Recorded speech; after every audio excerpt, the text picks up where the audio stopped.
everybody. Welcome to another episode of the Confab Experience. Hi, ladies. How are you doing? Everybody. Thank you guys all for Great. being here. So I thought maybe today we could talk a little bit about, I guess, life milestones, for lack of a better word. So, I feel like we've talked about this before when we were younger, how we saw our lives and where we thought we would be by a certain time.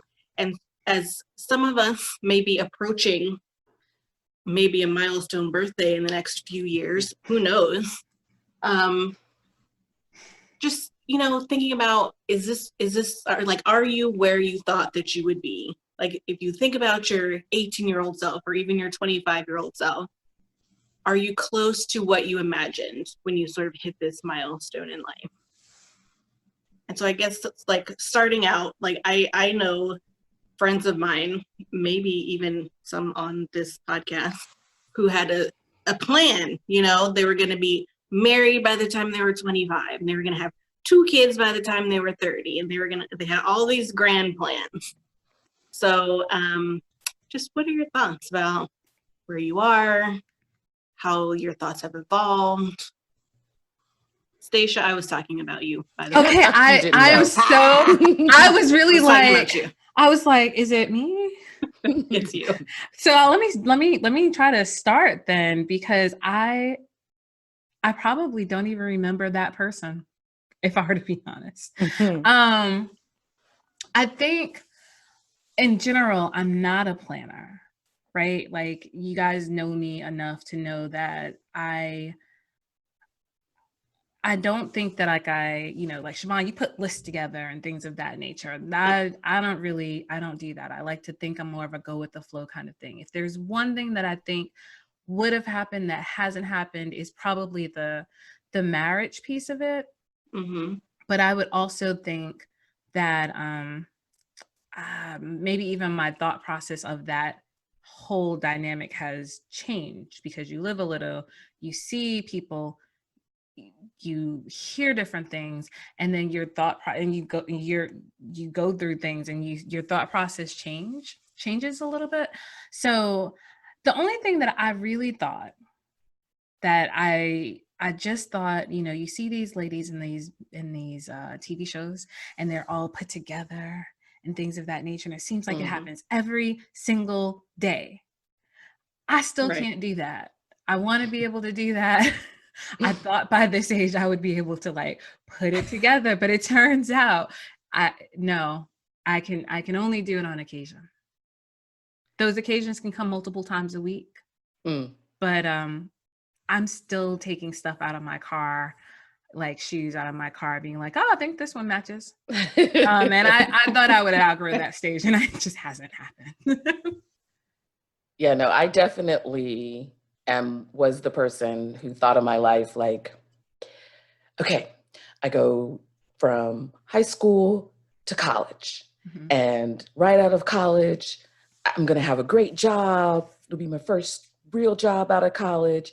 And then I'll fall in love, start my career, then I'll fall in love, and then I'll have 4 kids, I'll have 3 dogs, I'll have the nice SUV, the white picket fence, and then at some point after I work, 40 years or however long, when I'm in my mid 60s, I'll retire with my grandchildren, around me, and my husband. And then at some point I'm going to die, and I'll be holding my husband's hand, and we'll both die together in our What a lovely movie you just described. Oh, yes. Wow. This was going to be my life, for sure. And it has not quite turned out like that. And it has been a process of like reevaluating and like resetting constantly, expectations. Right? Yeah. And it's like an ongoing process of like being okay, being happy, content, like with where I am in life and what the timeline for my life looks like. But it's certainly been an adjustment. a readjustment and a constant readjustment of Mm. life expectations. I can definitely relate to the readjustment. Like, I too, when I was younger, I was like, I know exactly what's going to happen. Go to college. I'm going to meet my husband in college. Then we're going to get married, right? You know, like the whole thing. We're going to Mhm. have some kids. We'll buy a house. We'll like all of these things. By the time I'm like 35, I'm going to be well into my career. I'm going to have my kids. We're going to be, you know, our house and all of this stuff. And some of these things happen and but none of them I don't think happened in the order or the way that I thought that it would. Right. Mhm. And it is always a constant, like, okay, readjust, wait a minute. Like, and for me, it's not getting so down the drain about the things that haven't happened yet Yeah. or where I'm not, and being happy and content with the things that are. Like, there are lots of great things happening in my life. So like not putting that pressure on myself to get so out of whack about the things that haven't happened yet or haven't happened in a way that I thought they would. Yeah. Right. Right. Yeah. It's funny because you guys talk about constant readjustments. And I guess for me, it's like, I don't know if I readjust. Like, I don't know that I notice that things like aren't happening the way that they were supposed to when I was younger, or if I just am too busy like living my life to notice. Like, I don't know that I constantly say, oh, okay, well, this birthday is come and gone and I still haven't done this, or this birthday is come and gone and I still haven't done this. But then again, I was never the person, like, I always thought it was so funny, Stacia, when you were like, I'm going to be married by the time I'm Siobhan, did I say this? I swear to you, it was in college. You were like, Walk by the down the time aisle in I a think it red was dress. 27. Oh my Right, gosh. walking down the red aisle in your red dress to She's a Mm. Bad Mamma Jamma. Wow. Mhm. You're going to be like 27. And I just thought it was so funny because in my mind, I didn't understand how you could set a goal that you had no control over, Mhm. you know? And it's sort of, I said, well, what if you don't meet somebody by the time you're 27? What if you meet someone when you're 26 and a half and you don't get engaged until you're 28? Like, it was just this sort of like weird, Mhm. and for me, I mean, I am a planner, but I never really, but then y'all know how I feel about marriage anyway. So for our listening audience who doesn't know how I feel about marriage, I don't really feel like it's a necessary thing. Yeah. I don't necessarily see myself being married. I never did. It might be a product of the fact that my parents split up when I was young, or I don't know. But that's probably not true. I don't know what it is. I guess I just never thought of it as something that I needed to do in life. If it happens, it happens. I'm not one of those man haters. Please don't at me. Okay. I love a good man. I think they're wonderful. Right. I just don't feel like I need one. If I get one and I feel like I need to marry him, great. But if I don't, I'm not going to be like, my life is a failure. Mhm. Yeah. So that being said, I know Stacia, you and I have had this conversation too about marriage. And I know you at one point in your life thought that, you really felt like you needed to get married in order to be like satisfied with life. Has that changed at all, or do you still feel that way? What hasn't changed is, I think, the sentiment of it, that I want to have a partner in this life. Like, I want to have a companion who I know has my back no matter what.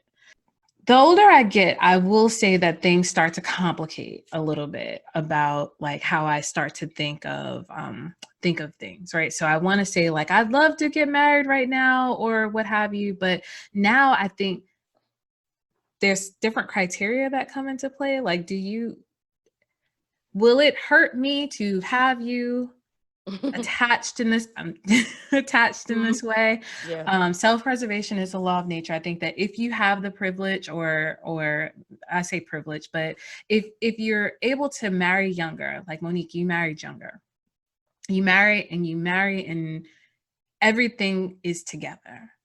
that's different than I think when you marry older and you start having to look at like the different things that you have and coming together and all of this Mhm. other things, because love by itself is actually not enough. I still love the idea of marriage and I love the idea of love, but I do know that it looks different. And now having had, you know, been in committed relationships, I understand that how I need to be loved is a little bit different than what I thought that would look like. Yeah. Like I thought that I needed be here all the time, be around me all the time, Mhm. be all of this stuff. No, I be there for me when I need you, pick up the phone when I call you. So it has changed, but the sentiment underneath it has not changed. I don't know if that makes any sense. Yeah, so I would say that that is one thing that has changed for me is the idea of marriage. And certainly earlier in life, it was like necessary. And now it's more companionship that feels Mhm. necessary. Like that, like just, yeah, having somebody like ride or die who loves you unconditionally, um, and you can experience life with. That to me feels what's more necessary Mhm. than the actual like marriage part. And I think that also changed. I mean, so both my parents passed away. And so when you like the idea of like having my father walk me down the aisle, the wedding, that whole thing, like Yeah. that's just Mhm. evolved now in my Mhm. mind. And so then I think not and I acknowledge that wedding and marriage are two separate and very different things. Mhm. But yeah, the picture has changed. It's shifted. Yeah, it's Yeah, shifted. that makes Yeah. sense. Well, like Sasha said, I got married young, and it didn't seem young at the time. I was 27, 26, about to be 27. I was 26. And honestly, it didn't feel that young when it happened. Mhm. But like now I have a 27-year-old daughter in my life. And the idea of her getting married seems ridiculous. Right. So I but marriage to me has always been, it's just always been one of the things I always tell people. I never thought about not going to college because it was just always the next step. It was Mhm. just like, Mhm. what else am I gonna do? I'm gonna get a job, but I'm gonna stay here. Like I don't, it was always just, we knew it was gonna happen. Right. And that's kind of how I felt about marriage. And I think a lot of that is because of just my growing up. I grew up in a very religious Christian household, and like marriage was the thing. You were supposed to get married. You should be married before you were having sex. Now I didn't quite make that part. What? I can't believe that. Spoiler alert, I Me. didn't. But but for me, that was always a big deal. Like the fact that I always felt um like I knew, I felt like I knew what I was doing was wrong. In my heart, it was wrong for me to have sex outside of marriage. So Mhm. I asked God, please send me a husband because I don't want to stop having sex, but I don't think I will stop. So if you just send me a husband, like this is my actual prayer. I don't know, like y'all Christians out there, I don't know how y'all talk to God, but I like he already know what's going on, so there's no reason for me to fake the funk. It's like, Right, Mhm. so look, I'm not gonna stop having sex, and I right. know you want me to do it inside of marriage. Mhm. So if you just send me a husband, like we Yeah, could be all good. yeah. Everything is good. So like that was a real, like that was for me, that was it. So when my husband came along, I was like, oh yeah, check. Boop, there it is. Right. Do this. Do you We get think that along that good. Let's like, do it. I mean, not so much the needing to be married to have sex part, but like the expectation of like from your family and the fact that your parents are married and that kind of thing. Do you think that that added some pressure onto you to get married when you did? Or were you like, yes, I'm No, ready, it's happening? it never felt like pressure. It always just felt like the next thing. Like, this is right. Yeah. Like I Mhm. married my high school sweetheart. Now, not right from high school, we kind of separated for 10 well, you guys know, but for our listening audience, we separated for 10 years, Right. went away to college, lived life, and then we met back with each other. Had all that sex. Siobhan, my mama, listen. You just said. She knows I didn't the say it dollar was though, all girl. You are that. a grown woman. Oh my God. Oh Lord. Oh my gosh. But it came back, so it just felt like it felt right. Life It didn't feel, experiences. yeah, it didn't feel, but Right. yeah, I had life experiences. Entanglements. It didn't feel pressureful at all. Like even on my wedding day, I was like so cool as a cucumber. I didn't have that like, anxious, like, am I doing the right thing? It always just felt right. So I don't think it was like expectation. I just think, or what was the word you used? Like pressure. I think it was more so just the setup. Like this is what's supposed to come next, and I get it. Yeah. Leanna, you said something interesting about needing someone sort of in your corner. Stacia, you said the same thing. And I mean, I think the same thing. It would be nice to have. But Leanna, specifically, you said unconditional love, someone who loves you unconditionally. Do you think that that is possible? And Monique, I'm asking you as our resident married lady. Like, do you love your husband unconditionally? Like, and do you think it's possible to love someone who's not like your mother or your child or something unconditionally? I think the longer we have now been married for 13 years, right? So I think the longer that we stay together, the more I understand unconditionally. Like when I kind of first got married, it was like, but better not be that. Right. Oh yeah, I mean, I love you a lot. I love you forever. But you know what you bet not do. And then as we were together, it was like, all right, well, I guess, all right, well, fine, I forgive you. All right. And him too with me. And then that just, the longer you get entangled with each other, the I don't want to say the easier, but the more second nature that kind of relationship becomes. Yeah. I mean, you still work at it all the time, but it just, it becomes like easier. I don't know a better way to say it, but it just becomes more like, all right, yeah, this is what we're doing. We make a decision. Will and Jada, and I'm not to bring Will and Jada into things, Right. but they said years ago, before anybody knew about any of this mess, like, what is it that keeps your marriage together? And they said, we decided not to get divorced. And that's just it. That like, and if you decide to not get divorced, then I mean, it makes it unconditional. Whatever it is, you better figure it out. I just want to challenge the definition. So is that unconditional or is that like committed? And are those the same things? So I would say, just to answer the unconditional love, I don't think it is. So I think unconditional love probably is only like mother to child, like specifically mother to child.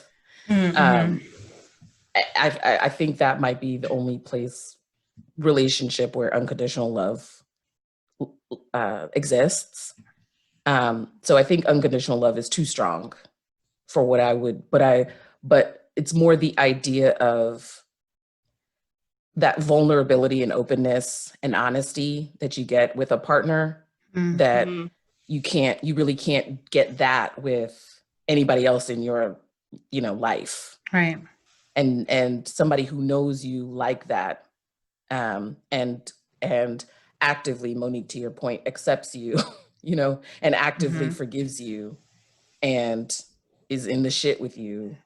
Right. Like that's what it's not unconditional love. So that was an overstatement, but that's the thing that I think is beautiful, because, I think my nature, I don't know if it's human nature, but is to, to try to only present the best parts of yourself to the world, and part of that milestone thing is like, let me do everything right so that I can be this perfect, jewel for the world, Right.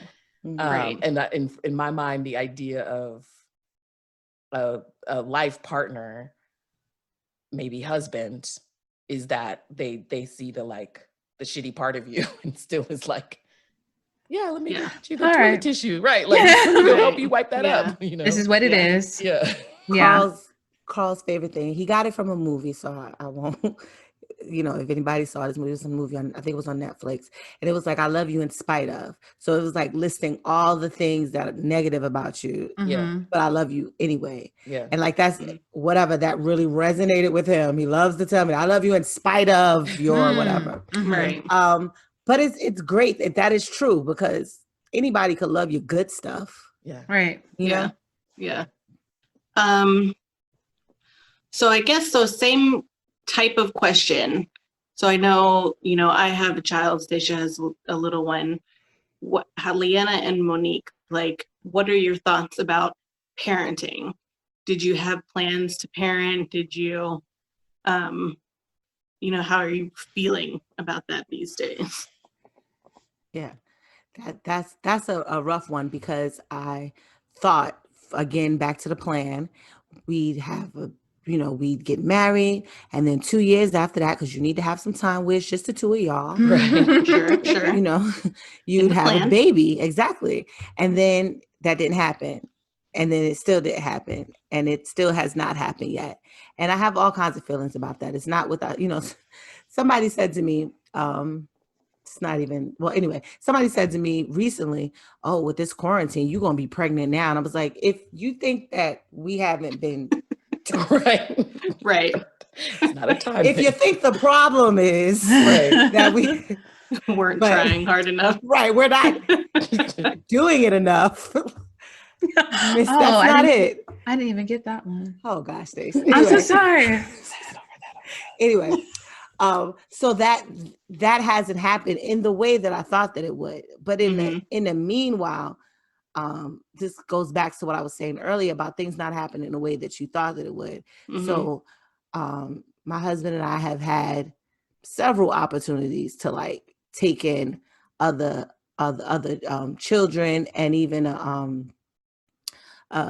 well, she was just the last year of her teen years when our daughter came to stay with us, and we unofficially adopted her into our lives. And sometimes I get wrapped up in the fact that I've never been pregnant, or I've never had a child that was mine from infancy throughout, Mhm. and I still do. It's not, I'm not over it, but I get lost in that so much that I forget, or I don't concentrate on all the different ways that I've been blessed to be able to be a mom or a mother figure to somebody. And how that's been great to me and great for somebody else, like being able to help somebody else with their kid when they needed a year's break, and being able to step in and do that. It's just like, things are always changing. Mhm. Like your idea of what should be just continuously changing. We just got to be easy on ourselves. Women, we have so much pressure, and we put so much of that on ourselves. Yeah. So for me, this is probably the one that's like in my head, like the record on repeat right now. And I think earlier in life, I know I heard about this biological clock. Right. You didn't but believe it? I didn't really know, it's like, Right. Yeah. it'll People have happen when it babies all happens. the time. Yeah. It'll happen. Like, and yeah, now it's like I can hear the seconds passing every Mhm. day. And I think the one thing that I am thankful for is I've always wanted to adopt. And so like talking about life plans, like that was always in my mind. I do think I got that from my parents, like they were going to adopt. And so that's always been kind of part of my life narrative. Right. And so, and thankfully the desire that is bubbled up the most is like, I would like to be a mother figure to someone, whether that means that I have a child or adopt a child. I don't know what that will look like. But yeah, I would say that's the one that I haven't let go of, yet.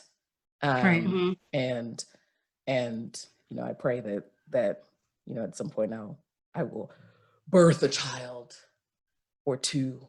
Mm-hmm. But who knows? I'm hoping that, like with everything else, if that's not what's supposed to happen, that I'll just be okay with that. Like I'll be content with that and accept that as the plan for my life. So do you guys think that women can have it all? And I ask that in a way where I'm also asking, what does that mean and what does that look like? You know, people say, oh, you can have it all or you can't have it all. But I never really understood, well, what do you mean? Have what is it all really? So, you know, like I have a job and I have a kid and I have a house. Is that all of it? Or am I supposed to have a better job? Am I supposed to have more kids? Am I supposed to also have a husband? Like what does having it all look like? And is it possible? So there's this quote, I think it's Oprah Winfrey. We've been looking at quotes recently, and I believe she said I'm something sure like, she said something close to it even to her. Oprah It's said, wise. Oprah, The Oracle. said, you can have it all, just not all at the same time. And the thing that I have really, really come to terms with is like what you think it is or should be, you have no idea of until you're doing. And so a thing that I have done with Siobhan and even my sister is apologize, right? Because once I had my child, people like to always tell you like, oh, you should be doing this and you should be doing that and you should be da da da da da da da da da da, a list of things. And I used to be a part of that club, not knowing what it was on the other side.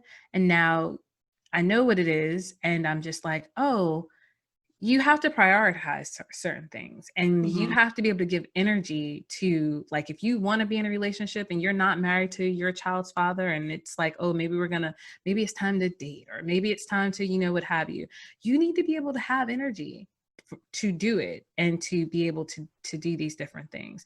Also, if you have a career and not a job, that takes a lot of energy as well. And so I believe you can have it all. I think the pressure comes in with like putting these timelines on when all happens. And so I've gotten way better.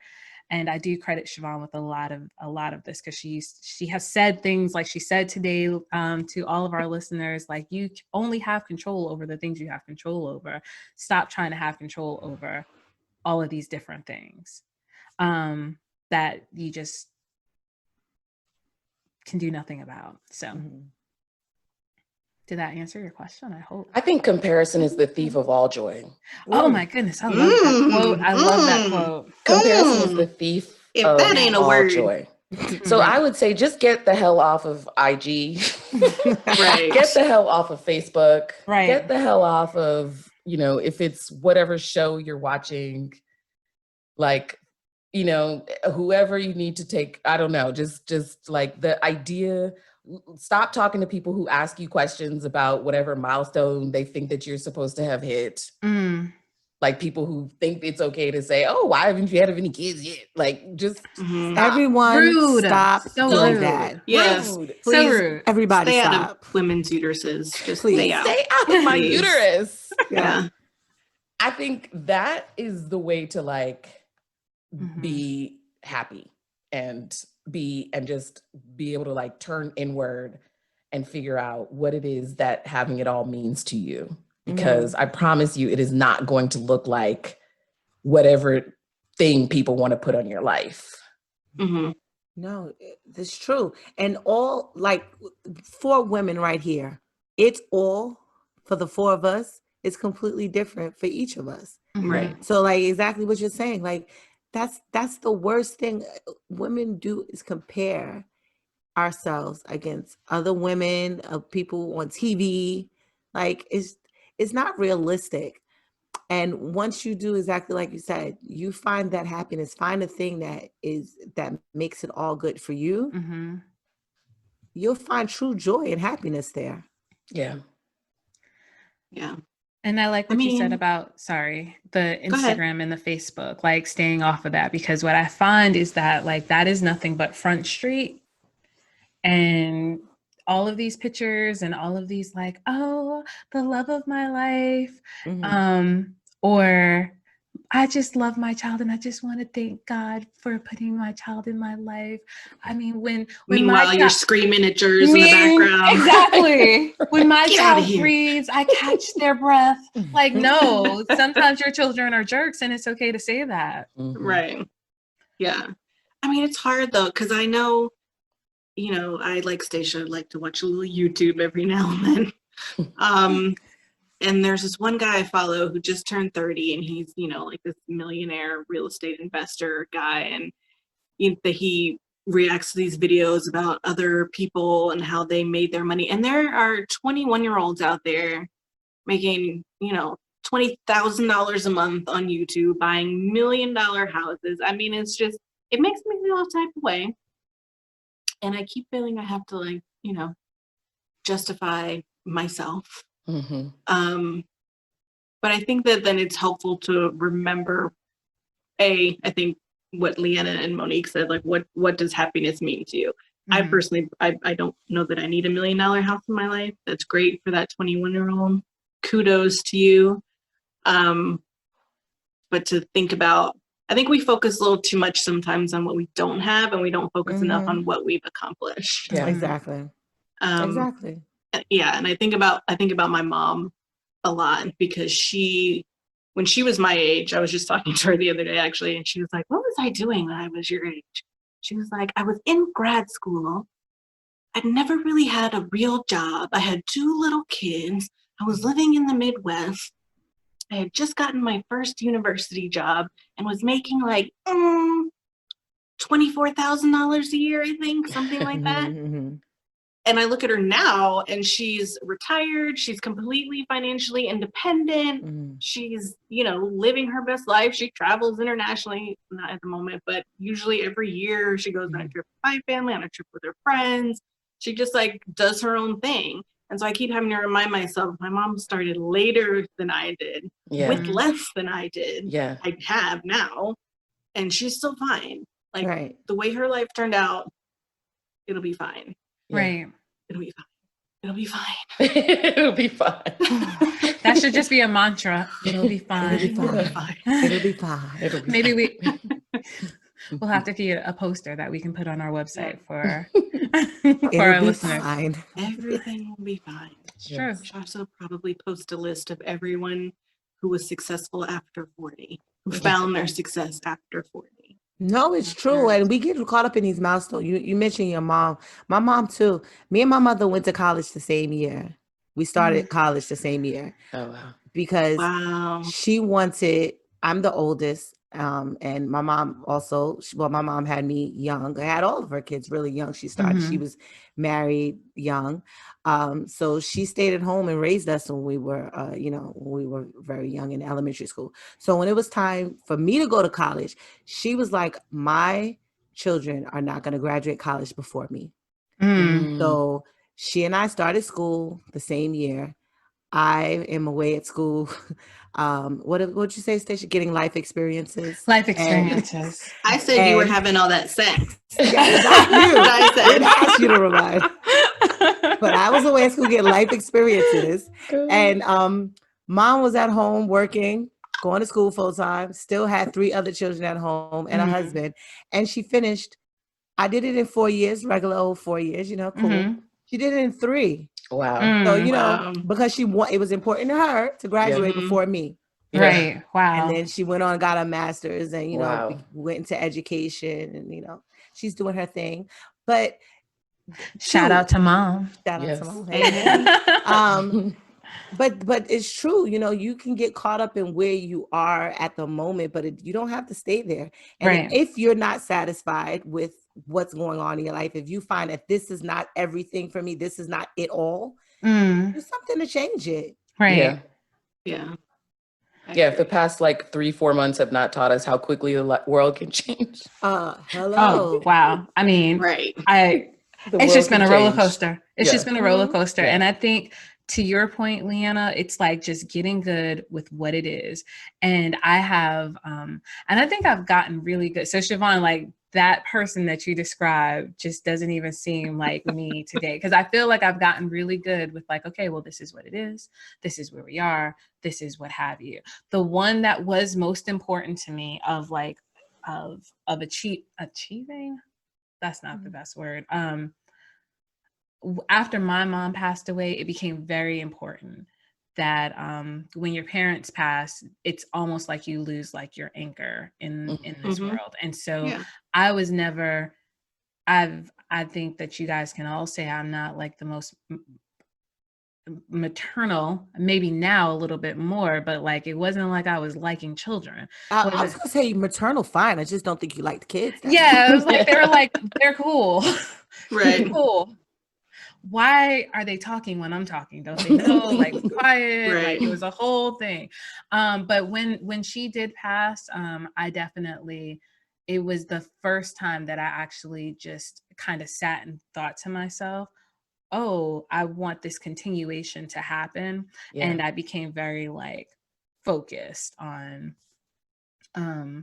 just wanting that to be something that happened in my life. But the rest of it, I think that I would love to be married, but I want to be like, I would love to be married, and I hope that that happens. I could just as easily be in a committed relationship and be pretty okay. That's what I always thought about marriage too. Just to bring it back to marriage, is like, I can understand getting married young. Like Monique said, she was young when she got married, and that starting the foundation of your life and building upon that with someone. Right. When you have nothing and you grow together, then at least you have, this sort of like mutual sort of growth experience together. Mm-hmm. The way I see it though, it's like my shit is built, Joe. Like I have a mortgage, I have retirement accounts. I have, like, even if I got married, I don't feel like I could take my husband's last name because I have it on too much stuff. Like, do you know how hard it would be to change like my passport? Like, what am I doing? Yes. And so for me, it's kind of like my stuff is built. If someone wants to come in and like help me accessorize, like help me put some photos on the walls of my house that I built for myself, awesome. But it's kind of like at this point, it's just like I know what I can do myself, and I don't know. And I mean, it's been said that I'm a little bit of a control freak. So I don't know, just like thinking of bringing someone in to infiltrate all my stuff. Infiltrate. I make it sound so bad. That's really like a virus that takes over. I'm not gonna lie. I'm sitting here listening to you. I'm like, yeah, girl. Nah, don't do it. But there is another side to it. Like, okay, if you get married young, you build together. But once you both order, I think that there is also something to be said about like having, like you both having, and then kind of either going to another level together, or not having it, not being about the stuff or anything like that. And now you're just it just really is a partner and a companion, because you don't need them for the stuff. You already have what you need as far as that goes. I'm happy with companionship. Yeah. Hey, I could have a few companions. Who knows? I could live my life like Monique was living her life in college, I'm just saying that some people don't need that one person who's everything to them. I could use a few. So what I will say is that you're right. Like there is this aspect of this one person completes everything for you. And I think that when I was coming up, I thought that was what it was. And I know now that's not it. Like one person cannot be your everything. Right. And it's a quick way to divorce. Yeah, I can only imagine. I can only imagine. So for all of our listeners who think that like one person can complete you, I'm here to say, or no, it can't happen. You have to find it in different places, and whether that's several companions. I was gonna say, wait, I'm sorry. Are you saying No, like wow. are we there's talking your about companion, there's your girlfriends, there's your family. Oh, I mean, okay. they're Yeah, just yeah, you yeah, have yeah, to yeah. pull from different Yeah, sources. different sources. Yeah. I thought she was Or, talking I about mean- polyamorous relationships. I mean, I don't think that would work for me. Let me be clear. But I think I can understand it. I think I can understand it. It yeah. this idea of like the only person who won't disappoint you is Jesus. But yeah, like I could understand a polyamorous relationship, because maybe if you don't have to see, Bob, Oh, maybe maybe Darnell, maybe, and yeah, I tried once I realized what I was doing. Yeah, and Jose every night. Then like maybe it would be more fulfilling, because you would enjoy the time that you're with each of these people, as opposed to being like, didn't I ask you, what about your honey-do list? How come you didn't do that? There you go. Now you just be like, Jose, can you take care of this? And Bob, let's watch a movie, because that's all Bob likes to do. Darnell, let's go back in the backyard and grill. Why is Jose fixing your shit? Oh. Why is Jose the one fixing your shit? Let's examine this. And Darnell Do you is want to good on address the that? barbecue. Let's talk about this. Of the three men that you're bound to go wowing with, why is Jose the one that you asked to hang the damn frame, fix the frame? Or mow your grass? Did you say mow? I did not say mow my grass. Darnell is in the back because he's good with the barbecue. I mean, I'm saying, she's saying some things here. I'm not saying anything other than the names that I've said. Why do you guys think that these names are attached to Moving on. different? Okay. Continue the experience on our social media handles at the Confab Experience.